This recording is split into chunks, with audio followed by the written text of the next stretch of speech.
So guys, ito po si Slot.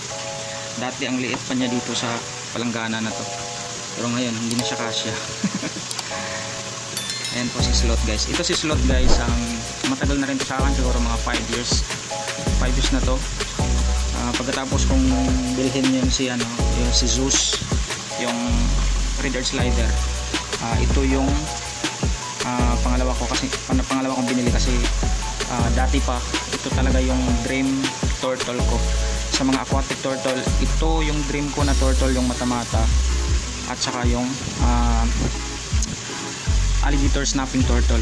Bali pangatlo yung pink belly side neck, yung mga snake neck turtle, tapos yung mga malalaki na mga batagor. Yung mga, ang dami ko talagang mga gusto ng mga turtle guys, promise. Ito yung nagustuhan ko dito guys sa kanya guys. Tingnan nyo guys. Ayan. Kaya siya tinawag ng girlfriend ko na Slot. Pinangalanan siyang Slot kasi tingnan nyo yung mukha niya guys, parang mukha ng slot. Pero guys, kaya nagustuhan ko siya guys kasi sa lahat ng turtle, yung mata-mata turtle lang yung parang nakasmile. Tingnan nyo guys, parang nakasmile yung mukha niya.